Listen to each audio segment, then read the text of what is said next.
গণেশায় নম গণেশায় নম গণেশায় নম কৃষ্ণ বিষ্ণু ভগবতী চরণ কৃষ্ণ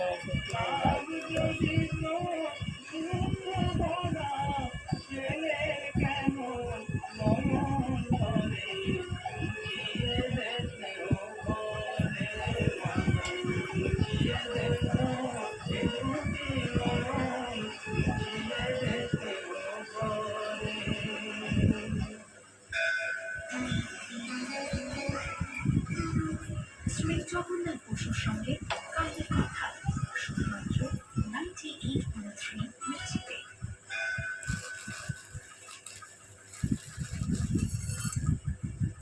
চোরের গল্প তো শুনলেন। আগে চোরের গল্পের মধ্যে থেকে আমরা সৎসঙ্গের নানা দিক কেন আমাদের সৎসঙ্গ করা উচিত সেগুলো শুনলাম। এবারের গল্পটি একটি গল্প, ছোট গল্প, সাপ ও গরু। দেখা যাক এই গল্প কি বলছেন বালানন্দজি। ভগবান বিষ্ণু একদিন গরুরের পিঠে চড়ে মহাদেবকে দর্শন করতে কৈলাস পর্বতে এসেছিল।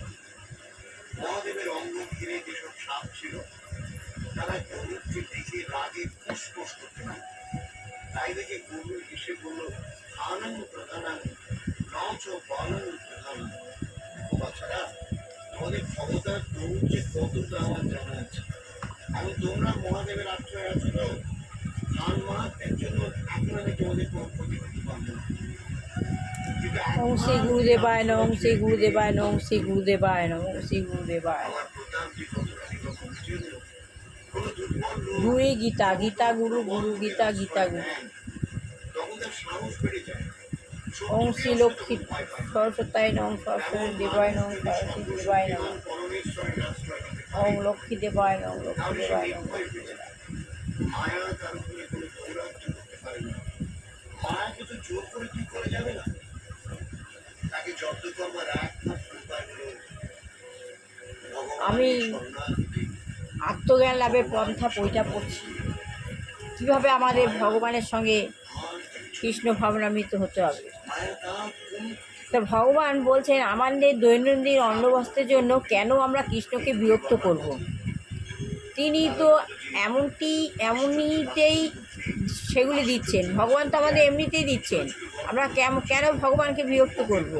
প্রকৃত ধর্ম হচ্ছে কীভাবে তাকে ভালোবাসতে হয় তা শেখা, ভগবানকে কীভাবে ভালোবাসতে হয় সেটাই শেখা হচ্ছে প্রকৃত ধর্ম। ভগবদ্গীতায় বলা হয়েছে মানুষ 3 রকমের হয়।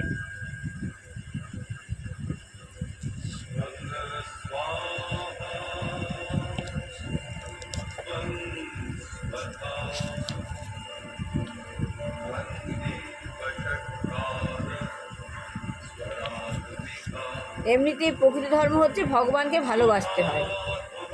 সর্বতোভাবে ধর্ম আমাদের শিক্ষা দেয় কোনো রকম স্বার্থ ব্যতীত কীভাবে ভগবানকে ভালোবাসতে হয়। আমি যদি কোনো কিছু লাভের আশায় ভগবানের সেবা করি তাহলে সেটা ব্যবসা হবে। আমি যদি ভগবানকে ভালোবাসি সেটা ব্যবসা। ভগবানকে যদি ভালোবাসি, কোনো কিছু লাভের আশায় ভগবানের সেবা করি, আমরা যদি কোনো কিছু লাভের আশায় ভগবানকে সেবা করি তাহলে সেটা ব্যবসা, ওটা প্রেম নয়।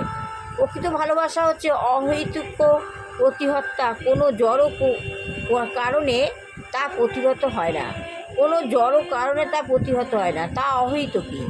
কিন্তু কেউ যদি সত্যি ভগবানকে ভালোবাসতে চায় তাহলে তাতে কোনো রকম প্রতিবন্ধকতা থাকে না।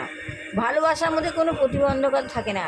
সে দরিদ্রই হোক, ধনীই হোক, যুবকই হোক, বৃদ্ধই হোক, কৃষ্ণাঙ্গই হোক, শ্বেতাঙ্গই হোক, সকলেকেই ভগবানকে ভালোবাসতে পারে।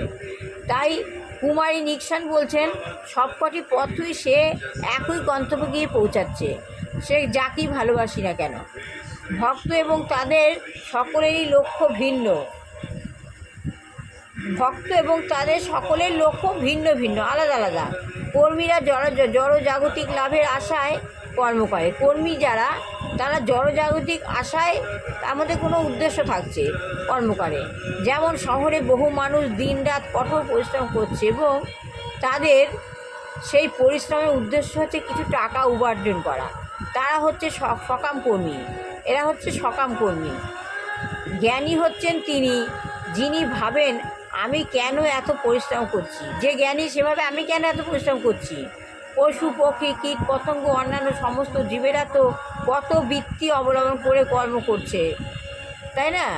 তবু তারা তো তাদের খাবার পাচ্ছে, তাহলে আমি কেন অনর্থক কঠোর পরিশ্রম করতে যাব। যে জ্ঞানী সে বলছে আমি কেন কঠোর পরিশ্রম করতে যাব, পক্ষান্তরে আমি বরং জন্ম মৃত্যু জরা ব্যাধি সমন্বিত আমার সমস্যাগুলির সমাধান করব। পক্ষান্তরে বরং আমি তার পরিবর্তে আমি আমার যে সমস্ত সমস্যা আছে সেগুলি সমাধান করব। জ্ঞানীরা অমর হতে চায়। জ্ঞানীরা কী হতে চায়? অমর হতে চায়। তারা মনে করে যে তারা যদি ভগবানের অস্তিত্বে লীন হয়ে যেতে পারে তাহলে তারা জন্ম মৃত্যু জরা ব্যাধি জয় করতে পারবে, জরা ব্যাধি জয় করতে পারবে, জ্ঞানীরা ভাবছে। আর যোগীরা নানা রকম অলৌকিক শক্তি প্রদর্শন করার জন্য সিদ্ধি লাভ করতে চায়। যোগীরা নানা রকম অলৌকিক শক্তি প্রদর্শন করার জন্য সিদ্ধি পেতে চায়। যেমন এক ধরনের সিদ্ধির ফলে যোগী অত্যন্ত ক্ষুদ্র হয়ে যেতে পারে। এক ধরনের সিদ্ধি আছে যার ফলে যোগী অত্যন্ত ক্ষুদ্র হয়ে যেতে পারে। আপনি যদি তাকে একটা ঘরে দরজা বন্ধ করে আটকে রাখেন তাহলে সে অতি ক্ষুদ্র কোনো ছিদ্র দিয়ে সেখান থেকে বেরিয়ে আসতে পারে। যোগী কী হয়, তার শক্তি বলে কোনো ঘরে আটকে রাখলে সে কোনো ছিদ্র দিয়েও সে বেরিয়ে আসতে পারে। এই ধরনের অলৌকিক শক্তি প্রদর্শন করে যোগীরা অসাধারণ মানুষ বলে স্বীকৃতি লাভ করে। এই ধরনের অলৌকিক শক্তি প্রদর্শন করে যোগীরা কী করে, আমি অসাধারণ এই বলে জাহির করতে চায়। তবে আধুনিক যোগীরা অবশ্য কেবল কতগুলি দৈহিক কসরতেই দেখাতে পারে।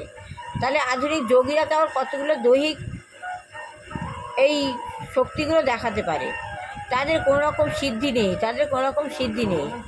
কিন্তু প্রকৃত যোগীরা অলৌকিক শক্তি থাকে। প্রকৃত যোগী যে তার অলৌকিক শক্তি থাকে, অবশ্য তা জড় চিন্ময় না, তা হলো জড় চিন্ময় নয়। এইভাবে যোগীরা যোগ সিদ্ধি কামনা করে।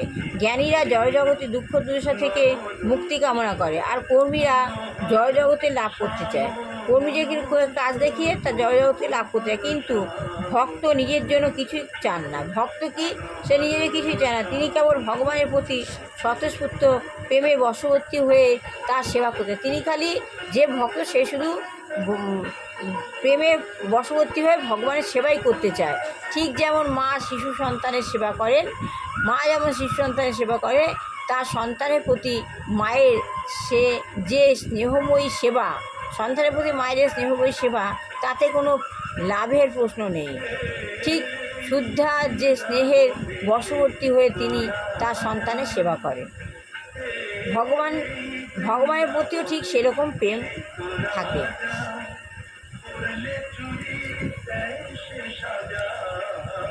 তাহলে আমাদের কি করতে হবে? রিচার্জ করতে হবে নিজেকে, ভগবানের প্রতি আসক্ত হয়ে ভগবানকে সেবা করতে হবে। ভগবানের প্রতি আমি কোনো স্বার্থসিদ্ধি নয়, যদি ভগবানকে আমি সন্তান আর মায়ের যেরম সম্পর্ক, ঠিক ভগবানের সঙ্গে ভক্তের সেরম সম্পর্ক, শুধু প্রেম থাকবে, সেখানে কোনো স্বার্থসিদ্ধি থাকবে না। এখানে সেটাই বলতে চাইছেন যে একটা সন্তান যেমন মা যেমন সন্তানকে সেবা করে, সেখানে কোনো কিছু থাকে না, সেখানে কোনো লাভের প্রশ্ন থাকে না। ঠিক সেমনি ভগবান আর ভক্তের মধ্যে ঠিক সেরম সম্পর্ক, সেখানেও কোনো লাভের প্রশ্ন থাকে না। ভগবান তোমার জন্য কপালে যা আছে লিখে রেখেছে, তুমি বারবার ভগবানকে রুটি যেন তুমি ভগবানকে বলে ভগবান দাও, ভগবানকে ঘুষ দেবে তা না। ভগবানের সঙ্গে ভক্তের সম্পর্ক হলো প্রেমের সম্পর্ক, সেখানে কোনো স্বার্থ নেই, কোনো লাভেরও প্রশ্ন নেই। ঠিক যেমন সন্তান আর মায়ের সঙ্গে এরকম সম্পর্ক, মা সন্তানের জন্য করে, তার জন্য কোনো লাভের প্রশ্ন নেই। এই বলে আমি আজ আত্মজ্ঞান লাভের পন্থা বইটা পড়ে শেষ করলাম। যতদিন না আমার এই বইটা পড়া শেষ হচ্ছে আমি ততদিন আমি গীতা পড়ছি না। সবার ভালো হোক, কল্যাণ হোক, মঙ্গল হোক, চাকরিযোগ্য ছেলে চাকরি হোক, বিবাহযোগ্য ছেলে বিবাহ হোক, সবার ভালো হোক। দুষ্টু বাচ্চা ভালো করে পড়াশোনা করে মানুষের মতো মানুষ হোক। নমস্কার। আগামীকাল আমি আবার আত্মজ্ঞান লাভের পন্থা বইটা পড়ে শোনাবো।